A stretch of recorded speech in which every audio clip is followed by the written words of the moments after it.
अस्सलामुअलैकुम दोस्तों एक बहरी जहाज यानी कि एक समुद्री जहाज जिस पर काफी बोझ था, तिजारत का सामान और ताजिर उस जहाज के ऊपर सवार थे। अब सफर के दरमियान बीच समंदर में तूफान की वजह से जहाज हिचकोले खाने लगा और बिल्कुल अब डूबने के करीब हो गया। तो उस जहाज के कप्तान ने एक तस्वीर सबके सामने पेश की कि देखिए, जहाज के ऊपर बोझ बहुत ज्यादा हो गया है।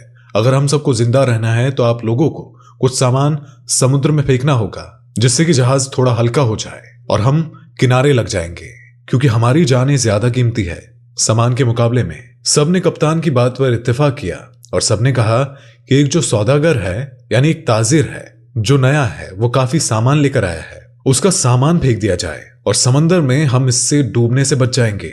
और उसका जितना सामान है उतना अगर फेंक दिया जाए तो हमारा जहाज किनारे लग जाएगा। सब ताजिरों ने इस बात पर इत्तेफाक किया, लेकिन जिस ताजिर का सामान फेंका जाने वाला था उसने कहा कि मेरे अकेले का क्यों? सब सवार है, सबकी जान के ऊपर मलाकुत मौत मंडरा रहे हैं, तो मेरे अकेले का सामान क्यों? सब ताजिरों का थोड़ा थोड़ा सामान समुद्र में फेंक दिया जाए, इससे नुकसान भी सब पर तकसीम हो जाएगा और सबकी जान भी बच जाएगी। लेकिन सब ताजिरों ने उस नए सौदागर नए ताजिर के खिलाफ बगावत कर दी, उससे लड़ाई झगड़ा किया और झगड़ा इतना बढ़ गया कि सब ताजिरों ने मिलकर उस नए ताजिर को, उस नए सौदागर को उस सामान के साथ समुद्र में फेंक दिया और अपना सामान जारी रखा। ताजिर को तो समंदर में फेंक दिया गया। ताजिर बहुत देर तक लहरों से लड़ता रहा, आखिर वो थक कर बेहोश हो गया। लेकिन कुछ देर के बाद जब उसे होश आया तो उसे मालूम हुआ कि समुद्र की लहरों ने उसे किसी नामालूम वीरान जजीरे के किनारे फेंक दिया है। वहां ना आदमी है और ना ही आदमी की जात। इंसान का दूर दूर तक कोई ठिकाना ही नहीं है, बस छोटा सा जंगल है और पानी ही पानी है। सौदागर बड़ी मुश्किल से उठा, सांस ली, यहां तक कि वो चल भी नहीं पा रहा था।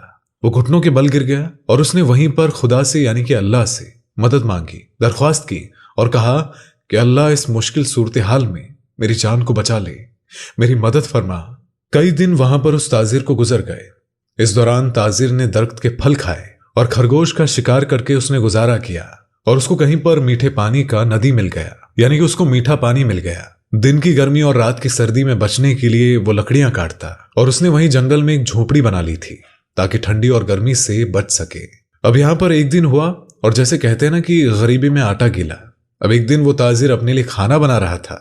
अब जो चूल्हे की आग थी वो कहीं जाकर झोपड़ी को लग गई।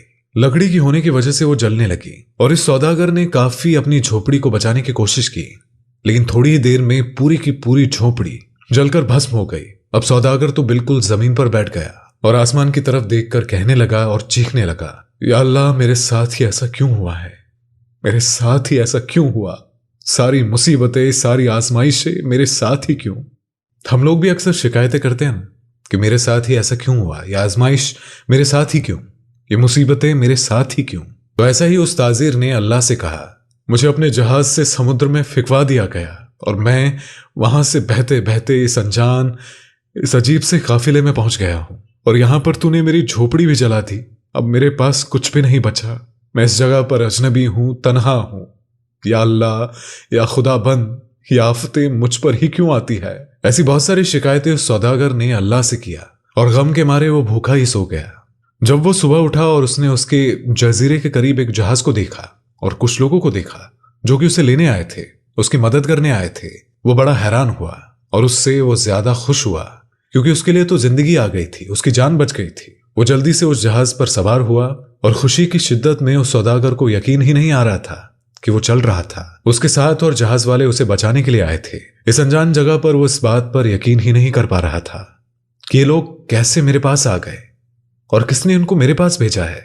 तो सौदागर ने उन जहाज वालों से पूछा कि भाइयों, एक बात बताओ, तुमने मुझे ढूंढा कैसे? तुम्हें मेरा ठिकाना कैसे मिला? ये तो बिल्कुल अनजान और अजनबी जगह है। तो उन जहाज वालों ने जवाब दिया कि हमने यहां पर धुआं उड़ते हुए देखा, तो हमें ऐसा लगा कि कोई शख्स हमें मदद के लिए बुला रहा है, क्योंकि समंदर में जब भी कोई मुसीबत में फंसता है तो वो इस तरह के इशारे करता है। तो हमें ऐसा लगा कि किसी ने यहां पर आग जलाई है और धुएं के जरिए वो हमसे मदद मांग रहा है, तो इसीलिए हम तुम्हें देखने के लिए आ गए, तुम्हारी मदद के लिए आ गए। तो वो शख्स बड़ा खुश हुआ और अल्लाह का शुक्र अदा करने लगा और उसने उन लोगों को अपनी कहानी सुनाई। बल्कि उन लोगों ने पूछा कि तुम्हारे साथ हुआ क्या? तो उसने बताया कि उन सौदागर ने किस तरह से नाजायज तरीकों से उस सौदागर को जहाज से बाहर फेंकवा दिया और साथ ही समंदर में उसके सामान को भी फेंक दिया। तो वो जो लोग बचाने के लिए आए थे उन्होंने कहा कि तुम उस जहाज की बात कर रहे हो। मैं आपको बता दूं कि तुम खुश हो जाओ कि वो जहाज मंजिल तक नहीं पहुंचा, बल्कि समुद्री लुटेरों ने उस जहाज के ऊपर हमला कर दिया और पूरा सामान लूट डाला और जितने भी ताजीर थे सबको मार डाला।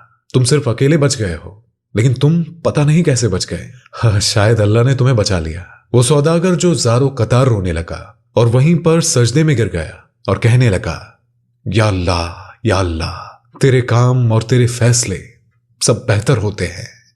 तू जो करता है अपने बंदों के बेहतरी के लिए करता है, और हम सब बेसब्र होते जाते हैं, हमें सब्र नहीं रहता, और बाद में हमें इस बात का पता चलता है कि अल्लाह जो तेरा फैसला था वो बिल्कुल सही था।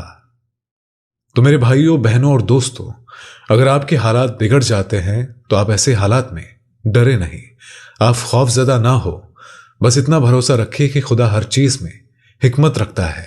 जब भी आपका कोई काम रुक जाए, आपकी कश्ती भंवर में फंस जाए और आपकी झोपड़ी जल जाए, तो ये जान लो कि खुदा आपका अच्छा इंतजाम कर रहा है और आपको वो बचाने की कोशिश कर रहा है। हमारा मसला ये है कि हम अल्लाह पर यकीन तो करते हैं, ईमान की बातें तो करते हैं, लेकिन भरोसा नहीं कर पाते।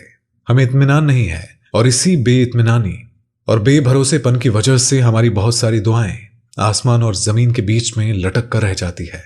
न जाने कैसा परखता है मुझे मेरा खुदा। इम्तिहान तो सख्त लेता है मगर मुझे हारने नहीं देता। खुदा जिसकी हिफाजत की ठान लेता है तो मकड़ी के जालों को तान देता है।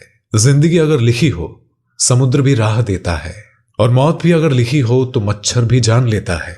तो आखिर में कीमती बात कहकर बिल्कुल इसकी गांठ आप बांध लीजिए, और ये कीमती बात, ये करोड़ों की बात मैं आपको फ्री में बता रहा हूं कि देखिए, अल्लाह के करीब होने के दो ही तरीके हैं।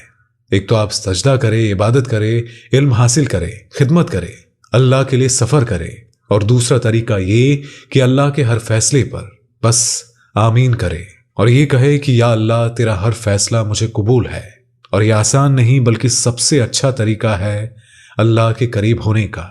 और मुझे उम्मीद है कि आज के इस किस्से से हमारा ईमान जरूर ताज़ा हुआ होगा और बहुत कुछ सीखने को मिला होगा। अगर आपको ये वीडियो पसंद आई हो और आपको इस वीडियो से सीखने को कुछ मिला है तो इस वीडियो को आगे जरूर शेयर करें। और तब तक मेरे लिए और पूरी उम्मत के लिए, पूरी इंसानियत के लिए, पूरी मानवता के लिए और हमारे प्यारे मुल्क भारत के लिए, यहाँ की अमन, शांति और उन्नति के लिए, तरक्की के लिए सब लोग खूब दुआ करते रहे।